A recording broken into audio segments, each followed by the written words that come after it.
12।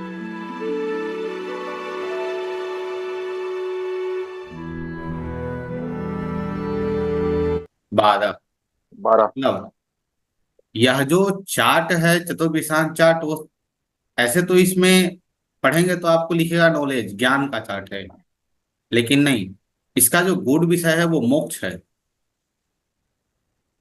और उसके साथ में ये ज्ञान अर्थात नॉलेज को दर्शाता है। इसमें प्रमुख जो भाव हैं वो प्रथम भाव है। लग्न तो हर डिविजनल चार्ट का महत्वपूर्ण होता ही है। और इसके साथ ही इसमें हम पंचम नवम की भी बात करेंगे, क्योंकि जहां नॉलेज का प्रश्न आता है और जहां मोक्ष का प्रश्न आता है, तो वहां पंचम जो पूर्व जन्म के कर्म हैं या हमारी बुद्धिमत्ता है, और नवम भाव जिसे हम भाग्य भी कहते हैं, और इस जन्म के अनुसार हमने क्या कर्म किए उसके क्या फल मिलेंगे, हमने क्या आशीर्वाद हमें मिला है या हमें श्राप मिला है, वो नवम भाव। तो इसका भी विश्लेषण हमें करना होगा। यह भाव प्रमुख रूप से कार्य करता है शिक्षा को लेकर, मोक्ष को लेकर। जब हम शिक्षा की बात करते हैं, क्योंकि शिक्षा यहाँ तो आ रही है पंचम भाव और नवम भाव, तो प्रमुख शिक्षा की यदि हम बात करते हैं तो वो नवम भाव है। तो नवम भाव से एकादश, तो सप्तम। तो सप्तम भाव भी इस जन्म कुंडली अर्थात यह जो डिविजनल चार्ट है D24 के लिए बहुत महत्वपूर्ण रखता है। तो सप्तम है, नवम है, लग्न है, पंचम है और द्वादश है। ये इतने सारे भाव बहुत कुछ आपको इस डिविजनल चार्ट के बारे में दर्शाते हैं, बताते हैं। यह जो डिविजनल चार्ट है, इसका ना एक और नाम है सिद्ध मानसा। अर्थात हम लोग जिसे सिद्धि कहते हैं। तो सिद्धि को यदि किसी इंग्लिश के शब्द में कहा जाए तो एक तरीके का रिसर्च के बाद जो निकलने वाला रिजल्ट होता है उसे हम सिद्धि कह सकते हैं, क्योंकि लोग लगते हैं उसमें। जिसे हम लोग कहते हैं हाँ ये व्यक्ति सिद्ध हो गया।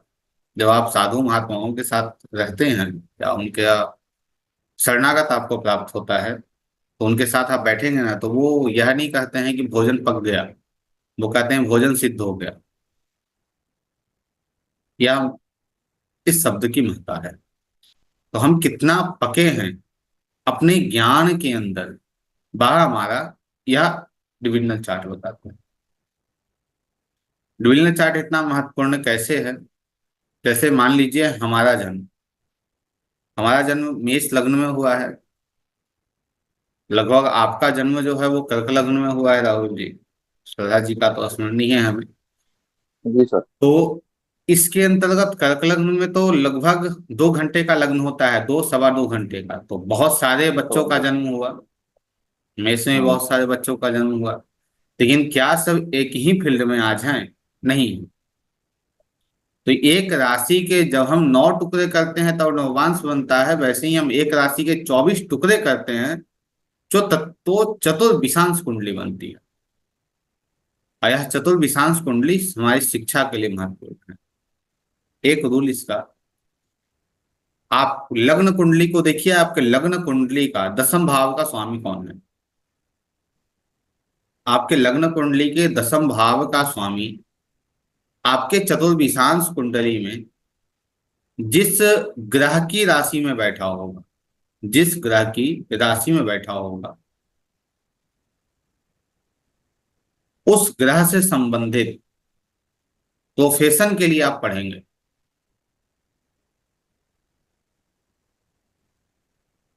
जैसे लग्न है, इसे कुंडली को लेकर समझना और सरल होगा, तो कुंडली को लेकर हम बात करें।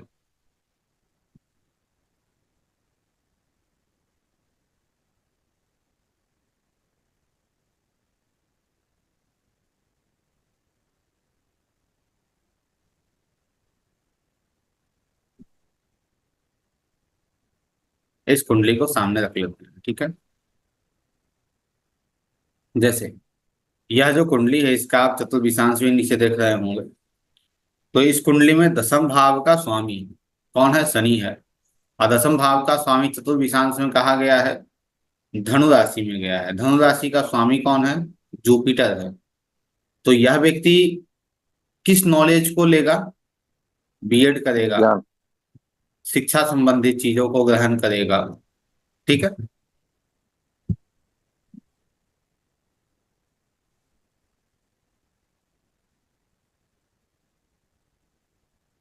जी। उसके साथ ही जैसे लग्न कुंडली है, नवांश कुंडली है और चतुर्विशांश कुंडली, इन तीनों कुंडलियों में सबसे पहले आप देखिए, क्योंकि चतुर्विशांश नॉलेज है, ज्ञान है, तो ज्ञान का कारक कौन है? गुरु है। बुद्धि का कारक कौन है? बुध है। तो ये दो ग्रहों को देखना अनिवार्य है आपको, क्योंकि जब आपके पास बुद्धि है तो ज्ञान आना चाहिए, और जब आपका ज्ञान है तो बुद्धि आना चाहिए। जैसे आपने पढ़ा तो बहुत, लेकिन किस शब्द को हमें कहाँ पे इस्तेमाल करना है, किस शब्द को कब हमें किस वाक्य के साथ रखना है, इसकी जानकारी हमें होनी चाहिए। जैसे रस होते हैं ना, अर्थात कोई प्रेम रस में है कि प्रेम से बोल रहा है, कोई गुस्से में बोल रहा है, तो किस वक्त हमें कैसे रिएक्ट करना चाहिए, वो हमारा ज्ञान बताता है। बहुत अच्छे कथावाचक हैं, वो अक्सर अपनी कथा में कहते हैं कि साक्षर और शिक्षित में फर्क होता है। साक्षर वह है जो पढ़ा लिखा है, और शिक्षित वह है जिसे यह पता है कि हमें कब और किस वक्त अपने आप को प्रस्तुत करना है, वही शिक्षित है।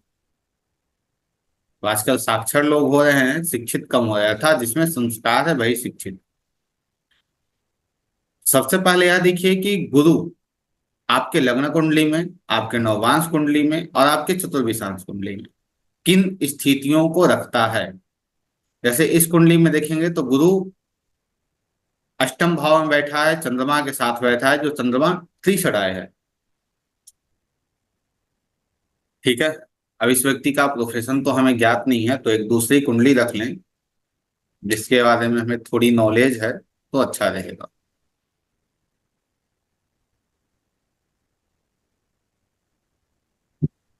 चलिए इन्हीं कुंडली रख लेते हैं। ठीक है।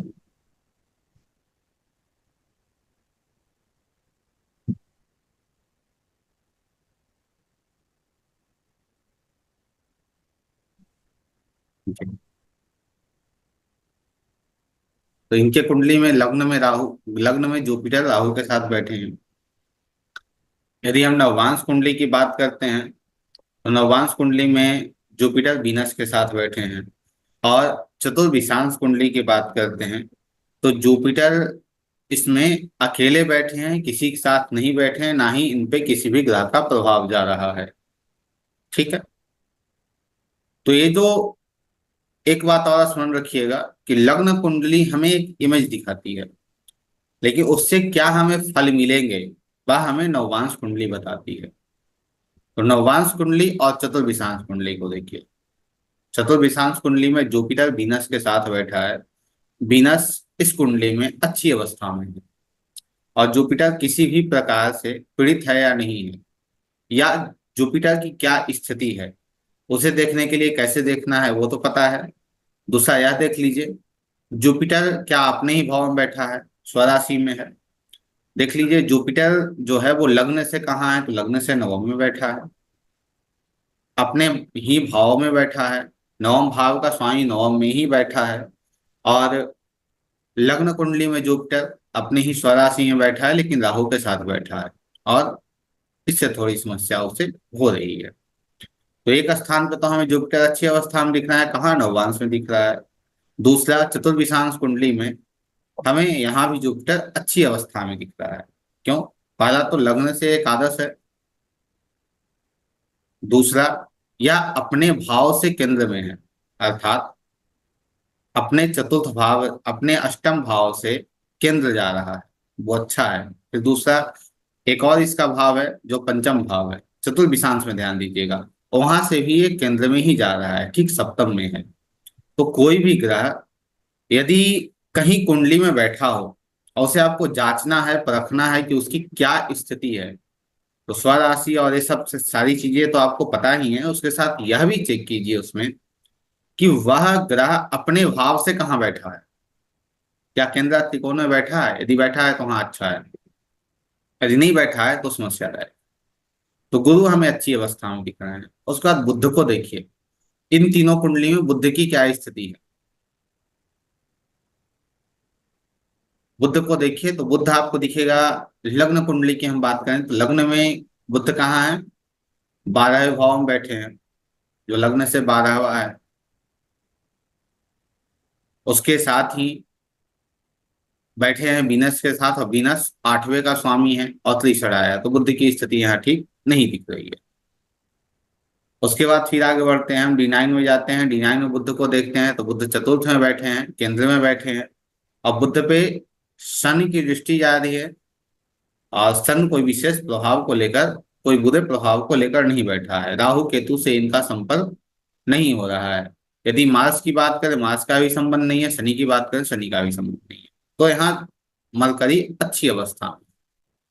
फिर हम चतुर्विशांश की बात करें तो चतुर्विशांश में लग्न में बैठा है, लग्न केंद्र में भी आता है, त्रिकोण में भी आता है, जो अच्छी अवस्था में है। क्या इसमें किसी बुरे ग्रहों का प्रभाव है? तो एक ग्रह का प्रभाव हमें दिख रहा है, शनि का दिख रहा है। एक ग्रह का प्रभाव हमें शनि का दिख रहा है। यह अपने से किस में है? तो अपने से तीसरे भाव में एक राशि से आ रहे हैं, और मूल त्रिकोण राशि से यह अपने में, अपने से 12वें में आ रहे हैं।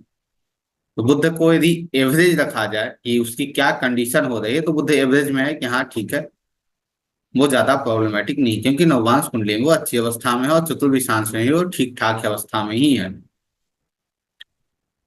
उसके साथ देखिए लग्न का स्वामी, नववांश, नववांश और लग्न को छोड़कर आप चतुर्विशांश पे फोकस कीजिए, और चतुर्विशांश में देखिए कि लग्न का स्वामी की क्या है, लग्न के स्वामी की स्थिति क्या है। तो लग्न का स्वामी अपने से नवम में है, जो बहुत अच्छी अवस्था में है। एक बात और बताएं आपको सदा जी, आप ज्योतिष अच्छा कर सकती हैं। ज्योतिष के व्याकरण को आप को पकड़ सकती हैं, ज्योतिष के नॉलेज को आप ले सकती हैं। क्यों ले सकती हैं? क्योंकि आपके लग्न का स्वामी सूर्य ही है, और आत्मा, ज्योतिष की आत्मा सूर्य है।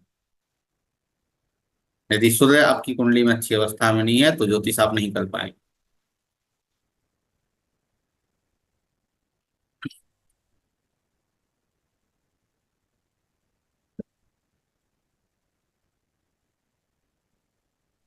ठीक है। हम्म, आगे, लग्न का स्वामी अपने से नवम में है, अच्छी अवस्था में है। पंचम को देखिए, पंचम का स्वामी अपने से सप्तम में है, केंद्र में है, वो भी अच्छी अवस्था में है। अब नवम के स्वामी को देखिए, क्योंकि हायर एजुकेशन दे रहा है, तो नवम का स्वामी कहाँ जा रहा है? तो अपने से छठे में जा रहा है। यह थोड़ा समस्यादायक है, अपने से छठे में जा रहा है। तो इस स्थिति में यदि हम यह समझना चाहें कि इनके कुंडली में क्या शिक्षा है या नहीं है, तो ये तीन भाव जो हमें बता रहे हैं कि इस व्यक्ति के जीवन में शिक्षा की प्राप्ति होगी, क्योंकि गुरु और मरकरी एवरेज स्थिति में है, ठीक स्थिति में है। नवम भाव का स्वामी अपने छठे में है, उस पे किसी ऐसे ग्रह का प्रभाव नहीं जा रहा है जो उसे बिगाड़ सके। दूसरा, आपने पारस पत्थर पढ़े हैं, पढ़े हैं ना कि चार पारस होते हैं। लग्न का स्वामी भी पारस है, तो लग्न के स्वामी भी अच्छी अवस्था में है, नवम का स्वामी अच्छी अवस्था में है, वो ठीक कंडीशन में है, अच्छा है। इनके लिए ज्योतिष बहुत अच्छा है, क्योंकि केतु, चंद्रमा, सूर्य, गुरु, ये सभी अच्छे अवस्था में बैठे हैं इनके चतुर्विशांश कुंडली में। तो ये तीनों कुंडली में हमें गुरु को देखना है और बुध को देखना है। चतुर्विशांश कुंडली में हमें बुध के साथ साथ ज्योतिष के लिए हमें केतु को भी देखना पड़ेगा कि केतु की क्या कंडीशन है, केतु किन अवस्था में बैठा है। और उसके साथ ही हमें एक और ग्रह को देखना होगा जिसे हम पीके कहते हैं। पीके अर्थात पुत्र कारक या पिता कारक, जो जैमिनी के अंतर्गत पांचवा ग्रह होता है। ठीक है, तो इनके कुंडली में देखिए पीके की क्या स्थिति है। पीके कौन है? सन है। ठीक है, अब इनके कुंडली में सन को देखिए कि क्या सन अच्छी अवस्था में है चतुर्विशांश कुंडली में और नववांश कुंडली में। नववांश में सन को देखिए कहाँ है, दसम भाव में बैठा है। उससे संभव में। संबंध किसका हो रहा है? बुध का बन रहा है। इस पे भी बात बुध। करेंगे हम कि जिस ग्रह से संबंध पीके का बनेगा वो क्या रिजल्ट देगा। और यदि हम D24 की बात करें तो अपने से नौ में बैठा है, वो तो है ही। और उसके साथ में क्या किस शुभ ग्रह का प्रभाव है? नहीं है, लेकिन वो अच्छी अवस्था में बैठा है। पाप, किसी पाप ग्रह का भी प्रभाव उस पर नहीं जा रहा है। एक पाप ग्रह का प्रभाव जा रहा है मंगल का, क्योंकि मंगल अपनी मंगल आठवीं का, दृष्टि मंगल से का। देख रहा है। ठीक है, लेकिन हम यदि ज्योतिष को लेकर समझे या किसी भी अन्य सब्जेक्ट को लेकर समझे तो लॉजिक देता है, तार्किक विचार देता है। अभी आपने हाल फिलहाल में बीएड किया है ना, या पीएचडी आपने किया है ना सदा? पीएचडी खत्म हुआ था। पीएचडी करो, चलिए ठीक है। अब नवम भाव में पीके बैठा है, तो मंगल संपर्क बना रहा है जो तार्किक विचारों को देता है। आप स्पष्ट देख रहे हैं जो पीएचडी को पीएचडी तक ले गया जाता। इससे जिस ग्रह का संबंध होगा, जिस भी ग्रह का संबंध हो, उस ग्रह से संबंधित चीजें आप में विराजमान होंगी। जैसे मंगल यहाँ मिल रहा है, तो मंगल तार्किक विचार, तार्किक चीजों को देता है। जो मैकेनिकल हैं उन चीजों को भी वो सामने रखता है, देता है आपके सामने। जैसे इस पीके से यदि बुद्ध का संबंध हो रहा है, यदि इस पीके से बुद्ध का संबंध हो रहा है तो वो शिक्षा के क्षेत्र अर्थात जैसे मैथ है, इसमें आपको अच्छा दे देगा वो। जुपिटर का संबंध यदि होता है पीके से, वो ज्ञान को देता है, विजडम को देता है। यदि सैटर्न से संबंध होता है तो इतिहास की जानकारी आपको देता है। ठीक है, तो ऐसे हर ग्रह के अनुसार आपको ये चीजें को सामने रखता है। पंचम भाव का स्वामी जो चतुर्विशांश कुंडली में है और पीके है, जैसे आप अपने पूर्व जन्म से क्या लेकर आए हैं, पूर्व जन्म से आप कौन ऐसी शिक्षा लेकर आए हैं जीवन में जिसे आप बहुत जल्दी प्राप्त कर सकते हैं। तो उसे देखने के लिए आप गुरु को देखिए, पंचम भाव के स्वामी को देखिए। ठीक है, पंचम भाव का स्वामी या गुरु से किस ग्रह का संबंध हो रहा है, उन चीजों को आप अपने पूर्व जन्म से लेकर आए हैं, सिर्फ उसे पुश करने की आवश्यकता है। यदि थोड़ा सा उसे पुश कर दिया जाए, वो चीजें आपको स्वतः मिल जाएंगी, आपको भटकने की आवश्यकता नहीं पड़ेगी। उसके साथ ही जैसे हम बात करते हैं सिद्धि की, तो सिद्धि क्या है? सिद्धि पे आप तो चल जाएंगे अष्टम भाव पे। नहीं, सिद्धि अष्टम नहीं है। सिद्धि क्या है? तो सिद्धि पांचवा है।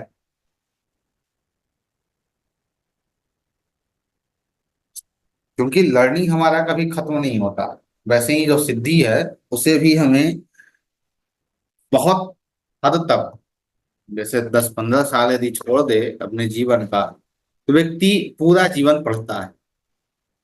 तो वैसे ही सिद्धि की हम बात करें तो कुछ साल छोड़कर, तो जो व्यक्ति सिद्धि की ओर जाना चाहते हैं या कुछ एक विषय में फोकस करते हैं, रिसर्च करते हैं, वो अपने पूरे जीवन को समर्पित उसके पीछे कर देते हैं।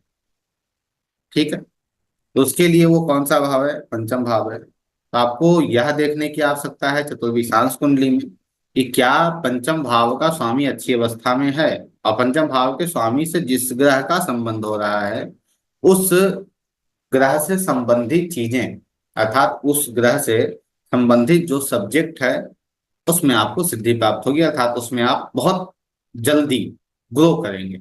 ठीक है, इनके पंचम का स्वामी गुरु है और गुरु से किसी भी ग्रह का संबंध नहीं हो रहा है। ठीक है, तो गुरु क्या है? शिक्षक बनाता है। तो टीचिंग जो है वो इनके रग में होगा, अर्थात टीचिंग में इसे इन्हें थोड़ा पुश किया जाए या आगे बढ़ जाएंगे। और गुरु अध्यात्म को भी दर्शाता है, इसमें भी इन्हें उन्नति मिलेगी, ईश्वर यदि ये ध्यान देते हैं तो। क्योंकि पूर्व जन्म की जो शिक्षा है वो D24 ही देता है। चंद्रमा को आपको देखने की आवश्यकता है D24 में। क्यों देखने की आवश्यकता है? क्योंकि वो आपका मन है। आपका मन चतुर्विशांत कुंडली में शिक्षा में कहाँ लगा है? अभी कुछ देर पहले हमने कहा आपसे, जैसे एक दो बातों को हमेशा याद रखिएगा, आपको बहुत सरलता होगी किसी भी चीज को समझने में। जैसे आप D1 को देखते हैं वैसे ही आप किसी भी डिविजनल चार्ट को देखेंगे। अलग नियम कुछ होते हैं जो आपके सामने रखे जाते हैं, लेकिन नियम सेम रहेगा। दूसरा, जैसे D1 से हम जो शिक्षा को देखते हैं जो 2.25 घंटे की है, जब उसके हम 24 टुकड़े करेंगे, ठीक है, जैसे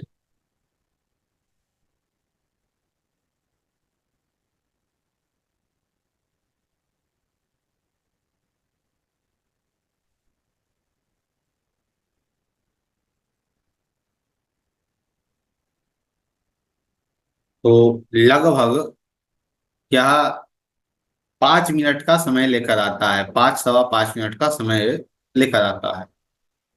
अब 5.25 मिनट के अंदर आपकी यह चतुर्विशांश कुंडली बदल जाएगी, ठीक है। अब यह 5.25 मिनट का कैलकुलेशन यह दे रहा है आपको। और पंचम भाव को देखिए, नवम को देखिए हायर एजुकेशन के लिए, पंचम को देखिए प्राइमरी। एक और याद रखिएगा, जिसके चतुर्विशांश कुंडली में राहु और केतु पंचम में हो, लग्न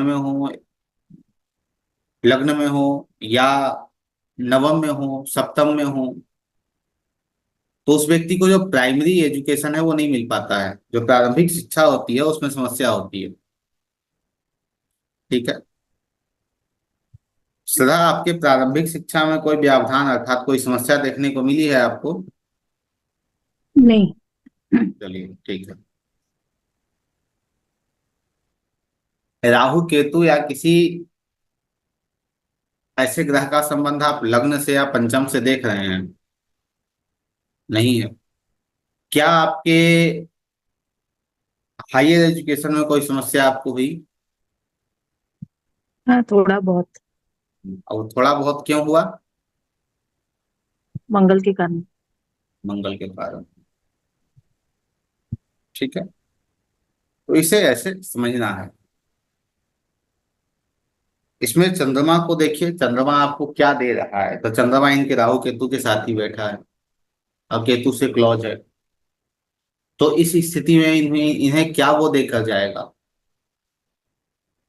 वो ओकल्ट की ओर लेकर जाएगा। जैसे जब कक्षा की प्रारंभ हमने की थी तो मैंने इन्हें उस क्षेत्र में नहीं रखा था, ठीक है। इनसे तो बहुत पुरानी पहचान हमारी है, लेकिन उससे बिल्कुल इन्हें हम अलग रखे थे। तो हमारा स्टेटस देखकर ये बोले कि क्या इस क्लास से हम जुड़ सकते हैं। कहीं ना कहीं ओकल्ट में दिलचस्पी रही, बन रहा, इसलिए इनका जुड़ाव इस क्षेत्र से हुआ। गुरु के बारे में हमने बात की ही, पंचम के बारे में हमने बात की, बुद्ध के बारे में हमने बात की। अब गुरु जो है वो ज्ञान देता है। किस क्षेत्र में आपको ज्ञान मिलेगा वो गुरु बताएगा। चतुर्विशांश में देखेंगे हम, मरकरी जो है वो चतुर्विशांश में आपको आपकी बुद्धिमत्ता के बारे में बताएगा। आपकी बुद्धिमत्ता कहाँ लग सकती है, किस ग्रह के कारण आपको बुद्धि मिलेगी। अब जैसे अब इनके बुद्ध पे प्रभाव किसका है? शनि का प्रभाव है। शनि के साथ कौन बैठा है? एक शुक्र भी बैठा है। तो कभी कभी इन्हें बुद्धिमत्ता को यूज करने के लिए इन्हें ज्यादा समस्या नहीं होती होगी, लेकिन कभी कभी इन्हें बहुत उलझन होता होगा, भैया करे तो क्या करे, खासकर अपनी शिक्षा या किसी फील्ड को लेकर। बहुत उलझन इनके सामने आ जाता होगा, क्या करना है क्या नहीं करना है, बहुत सोचते होंगे। ठीक है। अब उस सोचने के पीछे रीजन क्या है? क्योंकि शनि स्लो है, वो रिजल्ट आपको लेने ही नहीं, आपको डिसीजन लेने ही नहीं देगा। करूँ तो करें तो क्या करें, क्योंकि बुद्ध पे उसका प्रभाव जा रहा है। बहुत बार क्या होगा कि अपनी पिछले जीवन को लेकर, अपने 2 साल के व्यवहार को लेकर, किसी के व्यवहार को लेकर दुखी हो जाएंगे। वो भी है। इसके साथ आपको चतुर्विशांश में त्रिकोण को देखने की आवश्यकता है, 1, 5 और 9 को। 1, 5, 9 का स्वामी कहाँ है? 1 का स्वामी कहाँ है? 5 का स्वामी कहाँ है? 9 का स्वामी। तो इनका 1 और 5 का स्वामी बहुत अच्छी अवस्था में है। ठीक है। 9 का स्वामी यदि देखें तो 9 का स्वामी भी अच्छी अवस्था में ही है। तो यह भी, यहाँ भी इनको पास मार्क मिल रहा है कि चलो यहाँ भी पास है ये। अब त्रिकोण के भावेश को भी देखिए कि त्रिकोण का भावेश की क्या स्थिति है। तो त्रिकोण के भावेश सूर्य ठीक है। पंचम के भावेश जो गुरु हैं वो भी अच्छी अवस्था में है। और नवम के भावेश जो मार्क्स हैं वो भी अच्छी अवस्था में, क्योंकि उन पे किसी भी ऐसे ग्रह का प्रभाव नहीं जा रहा है, ना भी वो ऐसी अवस्था में गए हैं या ऐसे भाव में गए हैं जिससे उन्हें तकलीफ हो सकती है। एक चीज आप गौर करेंगे, इनकी कुंडली में 1, 5 और 9, इन तीनों भाव के स्वामी और इन तीनों भाव पे पाप ग्रह का प्रभाव नहीं है। एक बात और नोट कीजिएगा, जिस व्यक्ति के कुंडली में 1 और 5 का संबंध, 1, 5 या 9 का संबंध पाप ग्रहों से बन रहा हो तो व्यक्ति टेक्निकल होता है। और जिसके कुंडली में 1, 5 और 9 का संबंध पाप ग्रहों से नहीं शुभ ग्रहों से बन रहा है तो व्यक्ति टेक्निकल नहीं होता है, बौद्धिक होता है। तो आप सामने देख सकती हैं कि सुधा अग्रवाला जी जो है उनके कुंडली में 1, 5, 9 से पाप ग्रहों का संबंध नहीं है, लेस मात्र है। तो ये टेक्निकल नहीं है, बौद्धिक है, बुद्धिमत्ता का प्रयोग करती है। ज्योतिष कर रहे हैं तो सूर्य को देखिए कि सूर्य किस अवस्था में है आपकी चतुर्विशांश कुंडली में। उससे आपको पता चल जाएगा कि आप ज्योतिष कर सकते हैं या नहीं कर सकते हैं, ज्योतिष आपके समझ में आ सकता है या नहीं आ सकता है।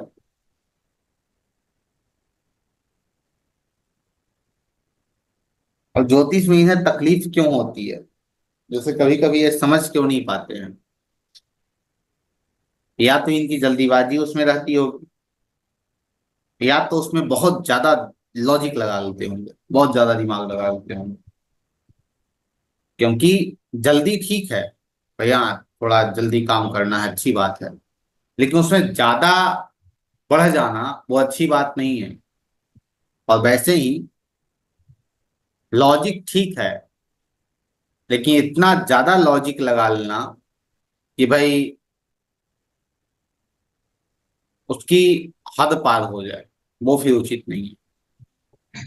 उस कारण थोड़ी समस्याएं इन्हें आती होगी। दूसरा, यदि आपकी कुंडली में, चतुर्विशांत कुंडली में राहु को देखिए कि राहु क्या पंचम नवम से बन रहा है संबंध उसका। ठीक। यदि पंचम नवम से या लग्न से बन रहा है संबंध, या वह गुरु से या मरकरी संबंध बना रहा है तो आपको रिसर्च देता है, ज्यादा आपको रिसर्च कराएगा। जैसे इनमें एक और चीजें हैं, इन्हें पूर्वाभास किसी चीजों का होता होगा कि भाई ऐसा हो सकता है, क्या है ऐसा या नहीं है, कभी कभी ऐसा होता है आपके साथ।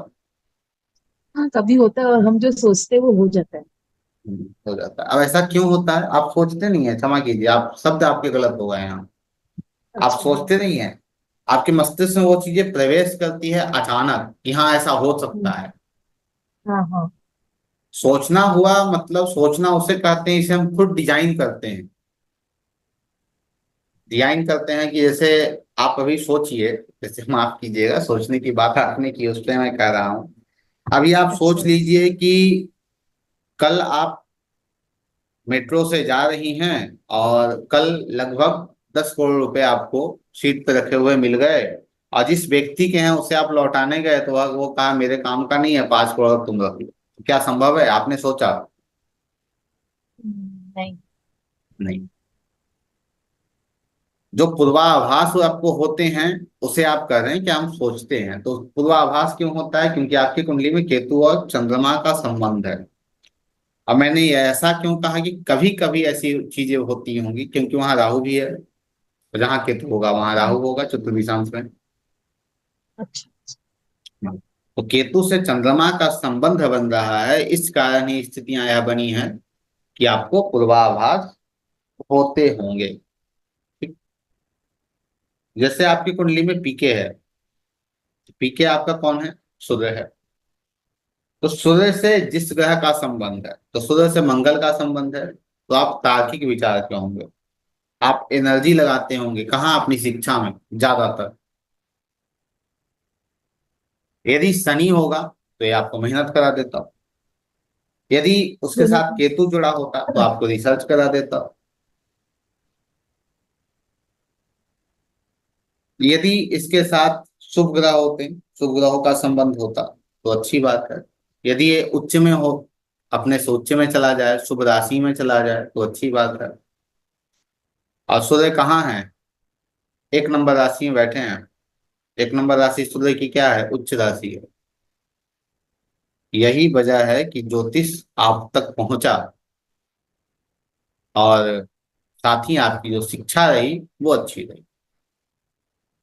शिक्षा में कोई समस्या नहीं आया। तो चतुर्विशांश कुंडली इस प्रकार से हम देखते हैं। एक और कुंडली रखते हैं सामने, राहुल जी की।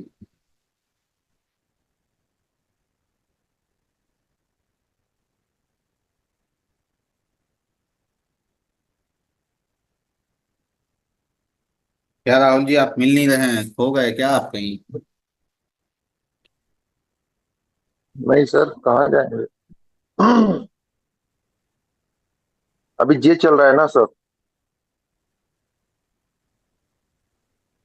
अब ये कुंडली इनकी है, इसमें भी हम सिर्फ चतुर्विशांश पे जाएंगे। जैसे देखिए,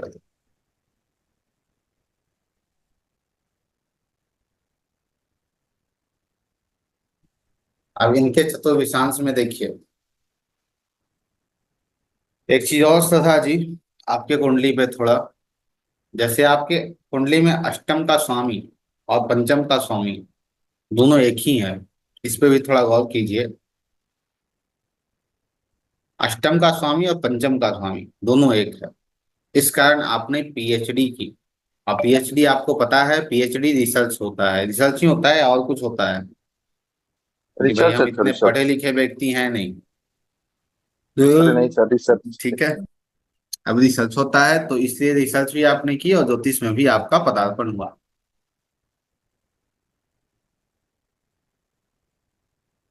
जैसे इनके कुंडली में देखिए, विशेषकर ज्योतिष की हम बात करें तो सबसे पहले हम सन को देखेंगे। सन कहाँ बैठा है? आप लोगों को दिख रहा है सन कहाँ है?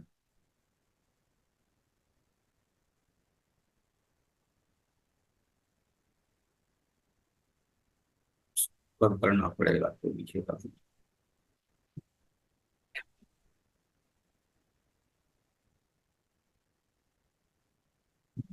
सन 6ठे भाव में है। ठीक है। अब सन 6ठे भाव में होने के कारण सन कहाँ का स्वामी है? सन है स्वामी कहाँ का? तो एकादश का स्वामी है और 6ठे में गया है। तो यहाँ एक पॉइंट नोट कर लीजिए कि त्रिषणाय का स्वामी त्रिषणाय में गया है, अच्छी अवस्था में है। ठीक। सन अपने से 8वें में गया है। ठीक है। लग्न का स्वामी कहाँ है? तो लग्न का स्वामी अपने से दूसरे में गया है और जुपिटर के साथ बैठा है। जुपिटर इसमें तीसरा हो रहे हैं। उसके साथ फिर आगे बढ़िए, तो पंचम का स्वामी अपने से चौथे में गया है, लेकिन लग्न से अष्टम में गया है। वहां बैठे कौन है? मरकरी बैठे हैं। आपके शिक्षा में क्या रहा? बहुत समस्या खड़ी हुई आपके जीवन में शिक्षा को लेकर खासकर, बताइए राहुल जी। इनके प्रारंभिक शिक्षा में थोड़ी समस्या देखने को मिल सकती है, लेकिन इनकी जो थोड़ी ऊपर की शिक्षा रही वो ठीक रही होगी। बताइए कैसा रहा, क्या रहा? आपकी आवाज नहीं आ रही है। जी सर, सही थी ऊपर की। जी। उसके बाद यदि हम बात करें इनके कुंडली में हम ज्योतिष की, तो अष्टम का स्वामी जुपिटर के साथ बैठा है, और जुपिटर सेवा का भाव है। तो यदि हम बात करें कि क्या ज्योतिष का नॉलेज इन्हें मिलेगा या नहीं मिलेगा, तो भरपूर मिलेगा। और कौन सा नॉलेज इन्हें लेना चाहिए, तो पराशरी लेना चाहिए, क्योंकि जुपिटर है वहां बैठा। पंचम में बुध बैठे हैं, और पंचम का स्वामी भी अष्टम में गया है। तो यदि हम यह कह सकते हैं कि यह जो व्यक्ति हैं ये पूर्ण रूपेण ज्योतिष के लिए हैं, ज्योतिष में इन्हें आना चाहिए। क्योंकि पंचम का स्वामी अष्टम में जाना, अष्टम का स्वामी गुरु के साथ बैठ जाना, और नवम का स्वामी अपने से नवम में जाना, अर्थात पंचम भाव में चला जाना, चंद्रमा का 12वें भाव में बैठना। अब ज्योतिष में इतने तार्किक क्यों हैं, इतना तर्क क्यों करते हैं ज्योतिष में? बहुत ज्यादा तर्क करते हैं। क्यों करते हैं? क्योंकि मंगल की दृष्टि है, कहाँ है? तो जुपिटर वीनस दोनों के ऊपर है, मंगल की 8वीं दृष्टि जा रही है। तो ज्योतिष इनके लिए है, ये ज्योतिष कर सकते हैं। वैसे ही हम किसी भी फील्ड को, जैसे कोई व्यक्ति पूछ रहा है कि क्या हम कंप्यूटर साइंस ले सकते हैं,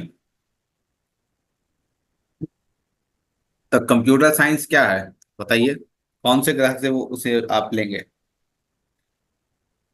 कंप्यूटर मरकरी से। साइंस क्या क्या है? कंप्यूटर साइंस मरकरी है। उसमें कम्युनिकेशन का रहता है ना, और प्रोग्रामिंग है आपका। प्रोग्रामिंग है, कम्युनिकेशन है, मरकरी से। सॉफ्टवेयर राहु को भी ले हार्डवेयर पढ़े सकते हैं हैं? सर, क्योंकि सॉफ्टवेयर हार्डवेयर पढ़े हैं आप? हाँ, सॉफ्टवेयर सॉफ्टवेयर किसे कहते सॉफ्टवेयर हैं, है। हार्डवेयर किसे कहते हैं?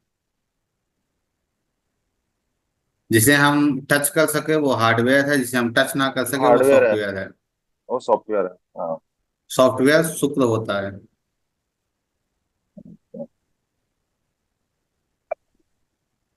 और शुक्र और केतु, शुक्र और केतु का यदि संबंध बन रहा हो आपकी कुंडली में,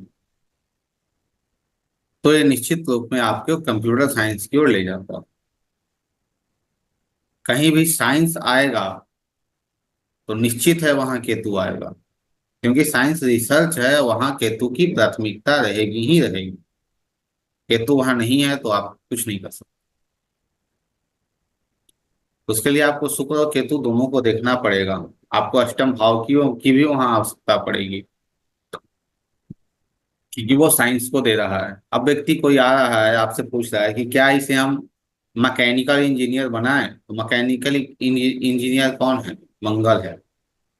तो मंगल से अब जुड़ के आप काम कर सकते हैं। अर्थात मंगल को देख लीजिए, मंगल की चतुर्विशांश कुंडली में क्या स्थिति है, क्या पंचम से वो जुड़ा है या नहीं जुड़ा है, नवम से जुड़ा है या नहीं जुड़ा है, लग्न से जुड़ा है या नहीं जुड़ा है, देख लीजिए। जैसे आपके कुंडली में हम बात करें, ज्योतिष पे इतना फोकस हम क्यों हम दे रहे हैं आपको, क्योंकि आपके लग्न का स्वामी अष्टम से जुड़ा है, मंगल से जुड़ा है, जो अच्छी अवस्था में है। ठीक है, पंचम से जुड़ा है। उसके साथ ही जैसे हम सदा जी कुंडली की बात करें, ठीक है, तो इनके कुंडली में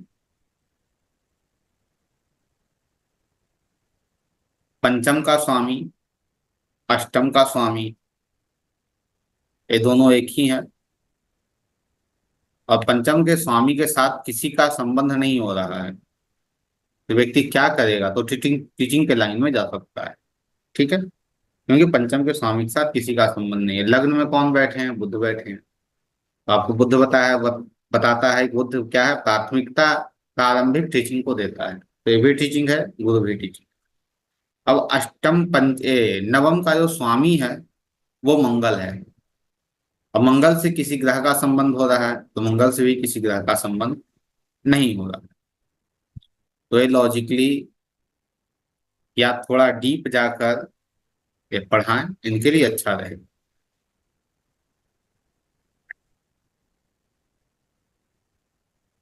जी। तो वैसे ही इस कुंडली के अंतर्गत हम समझ पाए कि किन चीजों को हम देखते हैं या कैसे समझते हैं। जैसे इस कुंडली को देखिए, तो इस कुंडली में चतुर्विशांत में चले जाते हैं हम, तो लग्न का स्वामी, पंचम का स्वामी, नवम का स्वामी। लग्न का स्वामी जुपिटर लग्न में बैठा है, पंचम का स्वामी लग्न में है, और नवम का स्वामी अपने से नवम में गया है। ठीक है। तो यदि जो शिक्षा हमें यहाँ दिख रही है लग्न कुंडली में, कि लग्न में पंचम में राहु बैठ गया है और उसका जो स्वामी है वो अष्टम में चला गया है, जो शिक्षा को नहीं दे रहा है। लेकिन वही चतुर्विशांत कुंडली कह रही है कि लग्न की भी अच्छी अवस्था में है, पंचम का स्वामी अच्छी अवस्था में है, नवम का स्वामी अच्छी अवस्था में। अब यदि लग्न की बात करें तो लग्न पे जुपिटर बैठा है, जो कर्म स्थान का स्वामी है और पंचम का स्वामी है, पूर्व जन्म के कर्मों को दर्शा रहा है।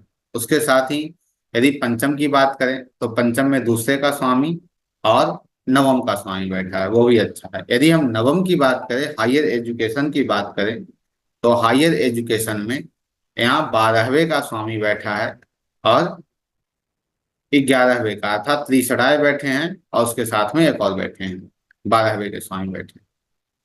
अब मैं आपको बताऊं, मेरा जो हायर एजुकेशन है वो कहीं ना कहीं हमें वहां से निकलने के बाद ही प्राप्त हुआ है, या हम उसकी ओर बढ़े हैं आगे।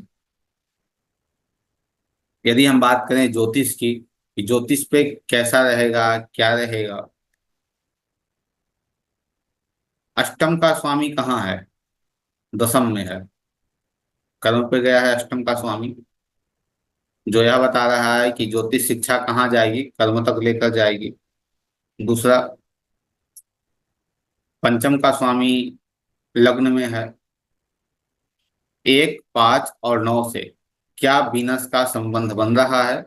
नहीं बन रहा है। लेकिन वो कहाँ गया है? वो कर्म में ही गया है। किसी विधि हमें पहुंचना कहाँ है तो उस तक ही जाना है। दूसरा, केतु कहाँ है? तो अष्टम में ही बैठा है। क्या केतु से किसी का संबंध बन रहा है? मंगल का बन रहा है। क्या पंचम क्या नवम से संबंध शन का बन रहा है? बन रहा है, क्योंकि नवम में बैठकर शनि अपने चतुर्थ चौथे दृष्टि 10वें दृष्टि से शन को देख रहा है। सबसे प्रारंभ में हमने आपसे कहा था मोक्ष, कि मोक्ष की भी बात यह चतुर्विशांत कुंडली करता है। और मोक्ष की ये बात कैसे करता है? तो 12वें भाव को देखिए। उच्च शिक्षा आपको कौन देता है? आप कहेंगे नवम भाव। नहीं, 12वां भी आपको उच्च शिक्षा प्रदान करता है, क्योंकि जब तक 12वां आपकी अच्छी अवस्था में नहीं है तब तक आप अपने जन्म स्थान से दूर नहीं हो सकते हैं। तो 12वें का स्वामी नवम में गया है।